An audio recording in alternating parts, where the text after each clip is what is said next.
అన్నగారు 102వ జయంతి. ఈనాడు ఇక్కడ మొదట అడుగు పెట్టేటప్పుడు మా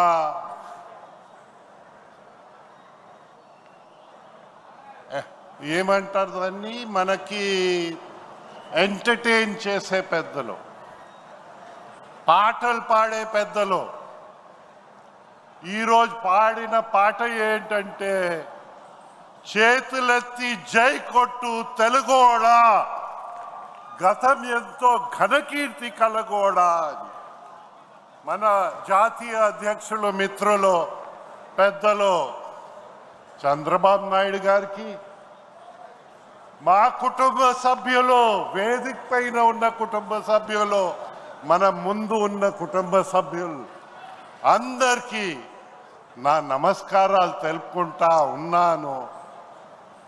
నా జీవితం ఒక ధన్యమని నేను అనుకుంటా ఉన్నాను. మహానాడులో మొదట మహానాడు నుంచి అలాగా ప్రతి మహానాడు అటెండ్ అవుతా వచ్చాము. కానీ అన్నగారు జన్మించే రోజు మొదట మాట్లాడే అవకాశం నాకు రావడము నేను నా జీవిత ధన్యమైందని నేను అనుకుంటా ఉన్నాను. మనమందరం గతము ఆ పాటలో చరిత్ర మనకి ఎవరు సాటి లేని చరిత్ర తెలుగు వాళ్ళది. అన్నగారు చాటి చెప్పారు, కానీ ఘన చరిత్ర ఉందని మనము మన అహంని పెంచకూడదు. ఆ ఘన చరిత్ర నుంచి స్ఫూర్తి తీసుకుని ఈరోజు మనమందరు కష్టపడి భావితరాలకి, తెలుగు వాళ్ళకి మనము ఒక మంచి రాష్ట్రము, ఒక మంచి దేశాన్ని అందించడానికి మనం ముందు రావాలి. మార్పు సహజమే, కానీ జీవితాలు జన్మించిన తర్వాత ఎలాగా తప్పదు. మరణించిన తర్వాత ఇన్ని సంవత్సరాలు జ్ఞాపకం ఉండడం, అలాంటి యుగ పురుషుడు మన నందమూరి తారక రామారావు గారు. ఆయనకి నివాళి అర్పించగలిగామంటే చాలా ఆనందంగా ఉంది. అయితే మార్పు కంటిన్యూస్ ప్రాసెస్. అయితే విలువల్లో మార్పు రాకూడదు, కానీ ఆధునికంగా మార్పులు వస్తూ ఉంటాయి. మనం అవన్నీ క్యాప్చర్ చేస్తూ మన జీవితాల్ని తీర్చిదిద్దడానికి మనం ముందు కలిసికట్టుగా వెళ్ళేసే అవకాశం మనకు అందరికీ ఈ కుటుంబంలో ఆ అవకాశం ఇచ్చారు. కుటుంబ పెద్దగా నారా చంద్రబాబు నాయుడు గారి నాయకత్వాన్ని మనం ముందు అందరు ప్రోత్సహించి ముందు తీసుకెళ్ళాలి. ఒకప్పుడు అన్నగారు ఇచ్చిన ఆదేశాల్ని, ఆలోచనల్ని మనము అందరూ దాని నుంచి స్ఫూర్తి తీసుకొని పని చేయడం. అన్నగారు తరచుగా అనేవారు మన అందరితో, ఒక విధంగా చెప్పాలంటే బోధించేవారు. ఆయనకి స్ఫూర్తి ఇచ్చింది మహాత్మా గాంధీ, జాతిపిత మహాత్మా గాంధీ. ఆయనకి స్ఫూర్తి కలిగించింది మన అంబేద్కర్ గారు, మన రాజ్యాంగం రచించిన చైర్మన్ గారు ఆఫ్ ద కాన్స్టిట్యూయెంట్ అసెంబ్లీ. ఆయనకి స్ఫూర్తి ఇచ్చింది మన తెలుగు వాళ్ళు, వీరేశలింగం అలాంటి పెద్దలు.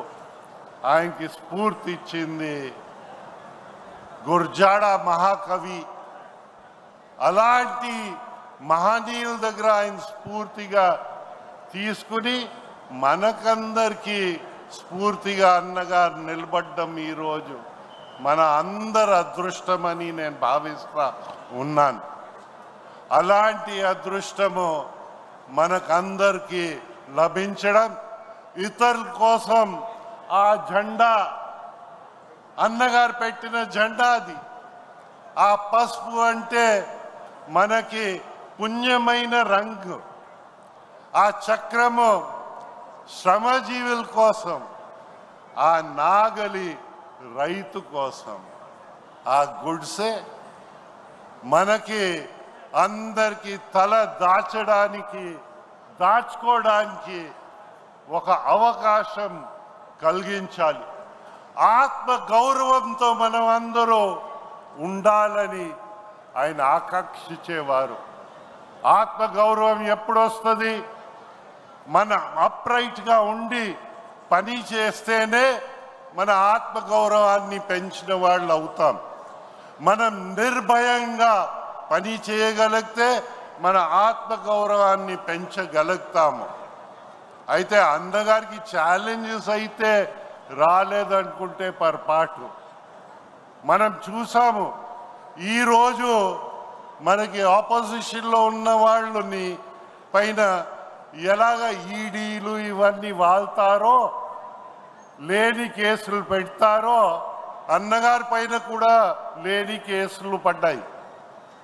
ఏంటి ఆ కేసు చూస్తే ఆ రోజు నిబంధన ప్రకారంగానే 10,000 రూపాయలు ఆయన చెక్ లేకుండా క్యాష్ ద్వారా ఇచ్చారని, ఆయన డబ్బులే మళ్ళీ ఇచ్చారని చట్ట వ్యతిరేకంగా ఒక కేసు పెట్టి ఆయన ముఖ్యమంత్రిగా ఉన్నప్పుడు కూడా ఆయనకి కోర్టుకి సమన్స్ ఇస్తే ఆయన ముఖ్యమంత్రిగా కోర్టుకి వెళ్ళి ఆ సమన్స్ ఆన్సర్ చేసి నిర్భయంగా ఉన్నారు. కానీ తర్వాత ఉన్న ముఖ్యమంత్రులు చూస్తే వాయిదా పై వాయిదా, వాయిదా పై వాయిదా.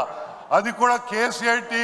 43,000 కోట్లు ప్రజాధనాన్ని మింగేసిన వాడు వాయిదా పై వాయిదా వెళ్ళి గిన్నీస్ బుక్ ఆఫ్ వరల్డ్ రికార్డ్స్లో వాయిదాల్లో దూరిన వ్యక్తులు కూడా మనం చూసాం. అయితే మన గౌరవాన్ని, మన ఆత్మ గౌరవాన్ని అన్నగారు బలం చేయించారు.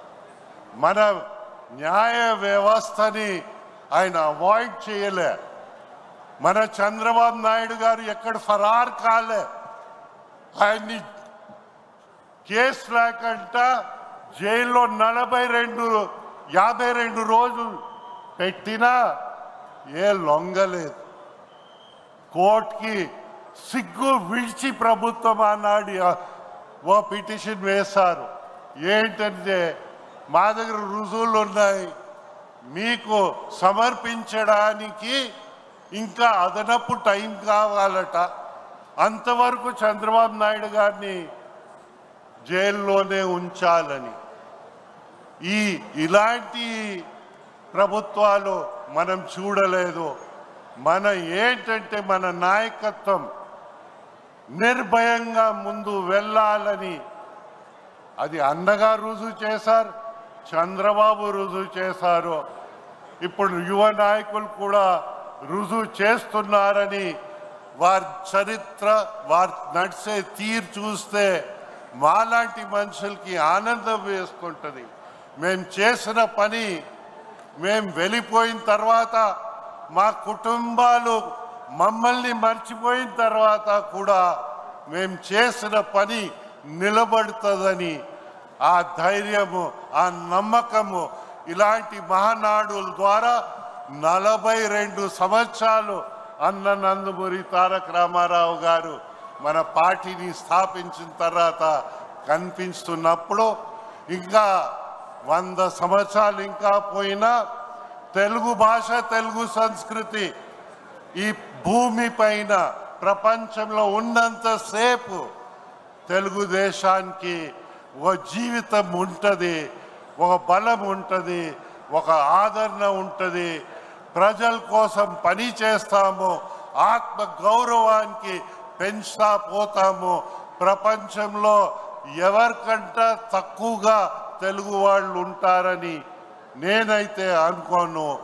ఆ తెలుగు వాళ్ళ కీర్తిని మనం చాటి చెప్పి మన దేశాన్ని మనం అందరు ప్రేమించుతాము, మంచిది పెంచుతామని విషయం మీకు అందరికీ మనవి చేస్తూ, ఏ దేశం ఎగినా, ఎందు కాలెడినా, ఏ గద్దె ఎక్కినా, ఎవరెదురైనా పొగడరాని తల్లి భూమి భారతిని నిల్పరా మీ జాతి నిండు గౌరవం, మన ఆత్మ గౌరవం ముఖ్యం. అందరి గౌరవాన్ని మనం పెంచుతూ వెళ్ళాలని మీకు అందరికీ విజ్ఞప్తి చేస్తూ, నాకు ఈ అవకాశం ఇచ్చినందుకు ప్రత్యేకంగా ఈ వేదిక అందరికీ నా నమస్కారాలు తెలుపుకుంటూ మీ అందరి దగ్గర సెలవు తీసుకుంటున్నాను. జై తెలుగుదేశం, జై జన్మభూమి, జై ఎన్టీఆర్.